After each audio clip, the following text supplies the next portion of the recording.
Hi friends, life ನ ನಿಜವಾದ ಆಟ ಆರಂಭವಾಗೋದೇ 40ರ ನಂತರ. ಅಂಡ್ ಇದನ್ನೇ ನಿಮಗೆ ಬಾಲ್ಯದಿಂದಲೂ ಕೂಡ ಕಲಿಸಲಾಗಿದೆ.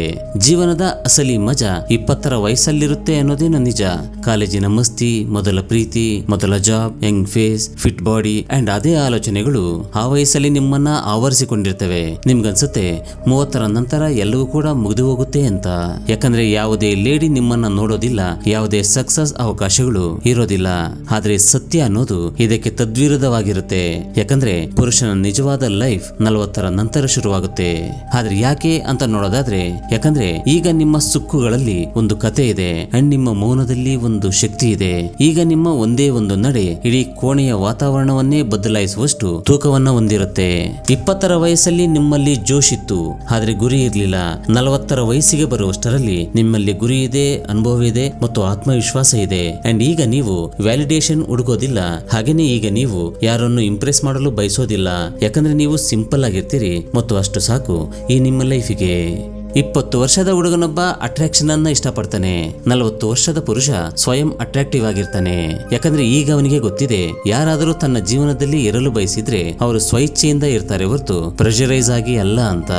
ಈ ಮೆಚುರಿಟಿ, ಈ ಕೂಲ್ನೆಸ್ ಮತ್ತು ಈ ಸ್ಥಿರತೆ ಯಾವುದೇ ವಯಸ್ಸಿನಲ್ಲಿ ಕೂಡ ಎಲ್ಲರನ್ನೂ ಸೆಳೆಯುವಂತಹ ಒಂದು ದೊಡ್ಡ ಮ್ಯಾಗ್ನೆಟ್. ಅದು ಮಹಿಳೆಯಾಗಿರಲಿ, ಯಶಸ್ಸಾಗಿರಲಿ ಅಥವಾ ಗೌರವವಾಗಲಿ, ಎಲ್ಲರೂ ಕೂಡ ತಾವಾಗಿಯೇ ಓಡಿ ಬರ್ತಾರೆ ಲೈಫಲ್ಲಿ ಓಡೋದನ್ನ ನಿಲ್ಲಿಸಿ ಸೆಟಲ್ ಆದಂತಹ ವ್ಯಕ್ತಿಯ ಬಳಿಗೆ. ಹಾಗಾಗಿನೇ 40ರ ಈ ವಯಸ್ಸಿನಲ್ಲಿ ನೀವು ಹುಡುಗನಲ್ಲ, ನೀವು ಪುರುಷನಾಗಿರುತ್ತೀರಿ ಮತ್ತು ಆಗಲೇ ಜೀವನದ ಅಸಲಿ ಆಟ ಸ್ಟಾರ್ಟ್ ಆಗುವಂತಹ ಸ್ಟೇಜ್ ಅದು. ಆಗ ಎಲ್ಲರನ್ನೂ ಕೂಡ ಆಕರ್ಷಿಸುವುದು ನಿಮ್ಮ ವಯಸ್ಸಲ್ಲ, ನಿಮ್ಮ ಮನಸ್ಥಿತಿ. 40ರ ವಯಸ್ಸಿಗೆ ಬರ್ತಾ ಬರ್ತಾ ಹೆಚ್ಚಿನ ಜನ ತಮಗೆ ತಾವೇ ಅಂದುಕೊಳ್ತಾರೆ, ನಮ್ಮ ಟೈಮ್ ಮುಗಿತಾ ಬಂತು ಅಂತ. ಬಟ್ ನೋ, ನಿಜವಾದಂತ ಪುರುಷ ಇಂತಹ ಇಮ್ಯಾಜಿನೇಷನ್ ಗಳೆಲ್ಲವನ್ನೂ ಕೂಡ ಛಿದ್ರಗೊಳಿಸ್ತಾನೆ. ಯಾಕಂದ್ರೆ ಅಟ್ರಾಕ್ಷನ್ ವಯಸ್ಸಿನಿಂದ ಬರೋದಿಲ್ಲ, ಅದು ಅವನೊಳಗಿನ ಮಾನಸಿಕ ಶಕ್ತಿಯಿಂದ ಬರುತ್ತೆ. ಒಬ್ಬ ಮನುಷ್ಯ ಯಾವಾಗ ತನ್ನನ್ನ ತಾನು ಅರಿತುಕೊಳ್ತಾನೋ ಆಗ ಅವನಿಗೆ ಗೊತ್ತಿರುತ್ತೆ ತಾನು ಯಾರಿಗೂ ಏನನ್ನು ಕೂಡ ಸಾಬೀತುಪಡಿಸುವಂತಹ ಅಗತ್ಯ ಇಲ್ಲ ಅಂತ. ಸೊ ಆಗ ಅವನ ಮೌನವೇ ಪ್ರಭಾವಶಾಲಿಯಾಗಿರುತ್ತೆ. ಅವನ ಪ್ರತಿಯೊಂದು ಸನ್ನೆ, ಪ್ರತಿಯೊಂದು ಮಾತು, ಪ್ರತಿ ಹೆಜ್ಜೆಯೂ ಕೂಡ ಜನರ ಮೇಲೆ ಪರಿಣಾಮವನ್ನ ಬೀರುತ್ತೆ. ಹೇಳಬೇಕಂದ್ರೆ 20ನೆಯ ವಯಸ್ಸಿನಲ್ಲಿ ನಿಮ್ಮೊಳಗೆ ನಿಮಗೆ ಅನುಮಾನಗಳಿದ್ವು, ಆದ್ರೆ 40ನೇ ವಯಸ್ಸಿನಲ್ಲಿ ನಿಮ್ಮೊಳಗೆ ಸ್ಪಷ್ಟತೆಯೊಂದು ರೂಪುಗೊಂಡಿರುತ್ತೆ.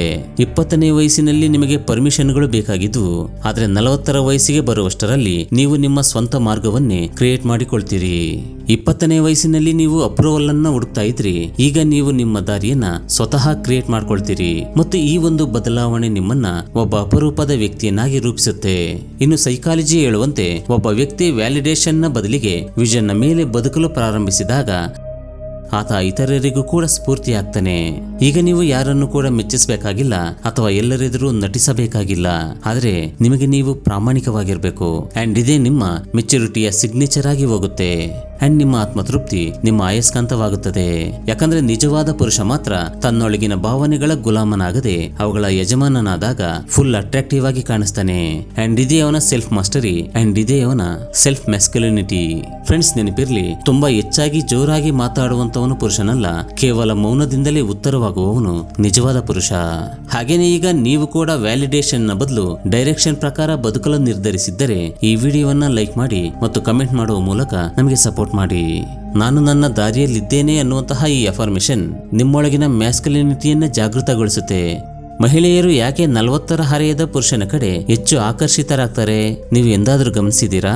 40ರ ಹರೆಯದ ಪುರುಷನನ್ನ ನೋಡಿದಾಗ ಅನೇಕ ಮಹಿಳೆಯರ ಮನಸ್ಸಿನಲ್ಲಿ ವಿಭಿನ್ನವಾದಂತಹ ಕ್ಯೂರಿಯಾಸಿಟಿ ಉಂಟಾಗುತ್ತೆ. ಆ ಚಾರ್ಮ್ ಯಾವುದೇ ದುಬಾರಿ ಪರ್ಫ್ಯೂಮ್ ನಿಂದ ಬರುವಂತದ್ದಲ್ಲ, ಅದು ಕೇವಲ ಮೆಚುರಿಟಿಯಿಂದ ಬರುತ್ತೆ. 20ರ ಹರೆಯದ ಹುಡುಗ ಮಾತಾಡ್ತಾನೆ ಇಂಪ್ರೆಸ್ ಮಾಡೋದಕ್ಕೆ, ಆದ್ರೆ 40ರ ಹರೆಯದ ಪುರುಷ ತಿಳುವಳಿಕೆಯಿಂದ ಮಾತಾಡ್ತಾನೆ. ಅಂಡ್ ಈ ಡಿಫ್ರೆನ್ಸೇ ಅವನನ್ನ ಅಟ್ರಾಕ್ಟಿವ್ ಆಗಿಸುತ್ತೆ. ಮಹಿಳೆಯರು ಯಾವಾಗಲೂ ಕೂಡ ಕೂಲ್ ಆಗಿರುವಂತಹ, ಪ್ರತಿ ಮಾತಿಗೂ ರಿಯಾಕ್ಟ್ ಮಾಡದಿರುವಂತಹ ಮತ್ತು ಹೇಳಿದ್ದನ್ನ ಕೇಳಿಸಿಕೊಳ್ಳುವಂತಹ ಪುರುಷರ ಕಡೆಗೆ ಹೆಚ್ಚು ಆಕರ್ಷಿತರಾಗ್ತಾರೆ. ಅಂಡ್ ಸೈಕಾಲಜಿ ಕೂಡ ಹೇಳುತ್ತೆ, for a woman calm confidence more magnetic than loud dominance. ಯಾಕಂದ್ರೆ ಹೆಂಗಸಿನ ಮನಸ್ಸನ್ನ ಚಾರ್ಮ್ ಮಾತ್ರವಲ್ಲ, ಕನ್ಸಿಸ್ಟೆನ್ಸಿ ಗೆಲ್ಲುತ್ತೆ. ಅವಳ ಮುಂದೆ ಗೊಂದಲದಲ್ಲಿಯೂ ಸ್ಥಿರವಾಗಿ ಉಳಿಯುವಂತಹ, ತನ್ನ ದೌರ್ಬಲ್ಯಗಳನ್ನ ವಿಷಯಗಳನ್ನ ಅವಳಿಂದ ಮರೆಮಾಡದಂತಹ ಆದ್ರೆ ಅವುಗಳನ್ನ ಹೇಗೆ ಸ್ಟ್ರೆಂತ್ ಆಗಿ ಪರಿವರ್ತಿಸಬೇಕು ಅಂತ ತಿಳಿದಿರುವಂತ ವ್ಯಕ್ತಿಗಳು ಅವಳಿಗೆ ಇಷ್ಟವಾಗ್ತಾರೆ. ಅಂತಹ ಪುರುಷ ತನ್ನ ಸುತ್ತಲೂ ಅದೃಶ್ಯವಾದಂತಹ ಒಂದು ರಕ್ಷಣಾತ್ಮಕ ರಿಂಗ್ ಅನ್ನ ಹೊಂದಿರ್ತಾನೆ. ಅವನು ಮಹಿಳೆಯರಿಗೆ ಎಮೋಷನಲಿ ಸೇಫ್ ಅನ್ನುವಂತಹ ಭಾವನೆಯನ್ನ ನೀಡ್ತಾನೆ ಮತ್ತು ಈ ಸೆಕ್ಯೂರ್ಡ್ ಭಾವನೆಯು ಅವನನ್ನ ಇತರರಿಗಿಂತ ಡಿಫರೆಂಟ್ ಅನಿಸುವಂತೆ ಮಾಡುತ್ತೆ. ಇದು ಯಾವುದೇ ಫ್ಲರ್ಟಿಂಗ್ ಅಲ್ಲ, ಇದೊಂದು ಶಕ್ತಿ. ಅಂಡ್ ಅದು ಹೇಳುತ್ತೆ, ನಾನು ನಿಮಗೆ ಏನನ್ನೂ ಕೂಡ ಸಾಬೀತುಪಡಿಸುವಂತಹ ಅಗತ್ಯವಿಲ್ಲ ಮತ್ತು ನಾನು ನನ್ನ ಉಪಸ್ಥಿತಿಯಿಂದಲೇ ಎಲ್ಲವನ್ನೂ ಹೇಳುತ್ತೇನೆ ಅಂತ. ಅಂಡ್ ಇಲ್ಲಿಂದಲೇ ಶುರುವಾಗುತ್ತೆ ಅಸಲಿ ಆಕರ್ಷಣೆ. ಅಲ್ಲಿ ಯಾವುದೇ ನೆಪವಿಲ್ಲ, ಕೇವಲ ಆಳವಿದೆ. ನೆನಪಿರ್ಲಿ, ತನ್ನ ಸ್ವಂತ ಜೀವನವನ್ನ ಸ್ವಯಂ ನೋಡಿಕೊಳ್ಳುವಂತಹ ವ್ಯಕ್ತಿ ಇನ್ನೊಬ್ಬರ ಜೀವನದಲ್ಲಿ ಮೀನಿಂಗ್ಫುಲ್ ಆಗ್ತಾ ಹೋಗ್ತಾನೆ. ಹಾಗೇನೆ ಫ್ರೆಂಡ್ಸ್, ಈ 3 ಅಭ್ಯಾಸಗಳು 40 ವರ್ಷಗಳ ನಂತರ ಒಬ್ಬ ಮನುಷ್ಯನನ್ನ ಅಜೇಯನನ್ನಾಗಿ ಮಾಡ್ತವೆ. 40ರ ವಯಸ್ಸಿನ ನಂತರ ಈ ಹುಡುಗತನ ತುಂಟಾಟದ ಮೋಡ್ ಕೊನೆಗೊಳ್ಳುವ ಮತ್ತು ಒಬ್ಬ ಲೀಡರ್ ಹುಟ್ಟಿಕೊಳ್ಳುವಂತಹ ಟರ್ನಿಂಗ್ ಪಾಯಿಂಟ್. ಇಲ್ಲಿ ಲೈಫ್ ಅನ್ನೋದು ನಿಮಗೆ 2 ಆಯ್ಕೆಗಳನ್ನ ನೀಡುತ್ತೆ: ವಿಷಾದದಿಂದ ಬದುಕುವುದು ಅಥವಾ ಡಿಸಿಪ್ಲಿನ್ ಮತ್ತು ಪರ್ಪಸ್ ನೊಂದಿಗೆ ಎದ್ದು ನಿಂತು ಇಡೀ ಜಗತ್ತಿಗೆ ತೋರಿಸಿ ನೀವ್ಯಾರೆಂದು. ಹಾಗೇನೆ ಈ ವಯಸ್ಸಿನ ನಂತರ ಈ 3 ಅಭ್ಯಾಸಗಳು ಮನುಷ್ಯನನ್ನ ಸಾಮಾನ್ಯದಿಂದ ಅಸಾಧಾರಣನನ್ನಾಗಿ ಮಾಡುತ್ತೆ. ಅದೇ ಎಮೋಷನಲ್ ಕಂಟ್ರೋಲ್. ಮೊದಲು ನೀವು ಕೋಪಗೊಳ್ತಿದ್ರಿ, ಆದ್ರೆ ಈಗ ನೀವು ಅರ್ಥ ಮಾಡ್ಕೊಳ್ತಾ ಇರ್ತೀರಿ. ಮೊದಲು ನೀವು ದ್ವೇಷಿಸ್ತಾ ಇದ್ರಿ, ಆದ್ರೆ ಈಗ ನೀವು ನಿರ್ಲಕ್ಷಿಸೋದನ್ನ ಕಲ್ತಿದ್ದೀರಿ. ಇದಕ್ಕೂ ಮೊದಲು ನಿಮ್ಮನ್ನ ಈಗೋ ಅನ್ನೋದು ಆಳ್ತಾ ಇತ್ತು, ಆದ್ರೆ ಈಗ ನಿಮ್ಮನ್ನ ಬುದ್ಧಿಶಕ್ತಿ ಅನ್ನೋದು ರನ್ ಮಾಡ್ತಾ ಇರುತ್ತೆ. ಅಂಡ್ ಇದೇ ಮೆಚುರಿಟಿಯು ನಿಮ್ಮ ಮುಖದ ಮೇಲೆ ಒಂದು ಅಥಾರಿಟಿಯನ್ನ ತರುತ್ತೆ. 2. Selective circle. ಸೆಲೆಕ್ಟಿವ್ ಪೀಪಲ್ ಜೊತೆಯಲ್ಲಿ ಸೆಲೆಕ್ಟಿವ್ ಆದಂತ ಝೋನ್ ನಲ್ಲಿ ವಾಸ ಮಾಡೋದಕ್ಕೆ ಇಷ್ಟಪಡ್ತೀರಿ.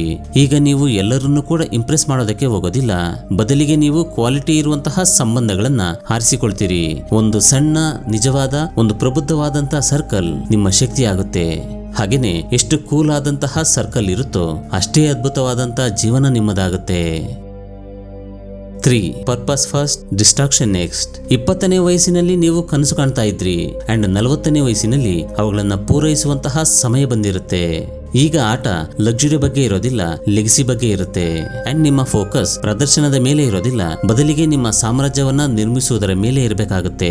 ಸೊ ಈ ಎಲ್ಲ ಅಭ್ಯಾಸಗಳಿಂದ ಒಂದು ವಿಷಯವಂತೂ ಸ್ಪಷ್ಟವಾಗುತ್ತೆ: ಒಬ್ಬ ಮನುಷ್ಯ ತನ್ನ ಧ್ಯೇಯಕ್ಕೆ ಮೀಸಲಾಗಿ ನಡೆಯುವಾಗ ಇಡೀ ಜಗತ್ತು ಅವನಿಗೆ ಜಾಗವನ್ನ ನೀಡುತ್ತೆ. ಇದು ಸೆಲ್ಫ್ ರೆಸ್ಪೆಕ್ಟ್ ಅಲ್ಲ, ಸೆಲ್ಫ್ ಮಾಸ್ಟರಿ. ಮತ್ತು ನೀವು ಈ ಸ್ಟೇಜ್ ಅನ್ನ ತಲುಪಿದ ನಂತರ ನೀವು ಕೇವಲ ಅಟ್ರಾಕ್ಟಿವ್ ಆಗಿ ಮಾತ್ರ ಉಳಿದಿರೋದಿಲ್ಲ, ನೀವು ಅನಿವಾರ್ಯವಾಗಿ ಹೋಗಿರ್ತೀರಿ. ಸೊ ಫೈನಲಿ ನೀವು ನಿಮ್ಮ ಜೀವನದ ಸ್ಟೇರಿಂಗ್ ಚಕ್ರವನ್ನ ಬೇರೆಯವರಿಗೆ ನೀಡೋದರ ಬದಲಾಗಿ ನಿಮಗೆ ನೀಡೋದಕ್ಕೆ ಬಯಸಿದ್ರೆ ಈ ವಿಡಿಯೋವನ್ನ ಲೈಕ್ ಮಾಡಿ, ಶೇರ್ ಮಾಡಿ, ಕಮೆಂಟ್ ಮಾಡುವ ಮೂಲಕ ನಮಗೆ ಸಪೋರ್ಟ್ ಮಾಡಿ ಅಂತ ಹೇಳ್ತಾ ನಮಸ್ಕಾರ.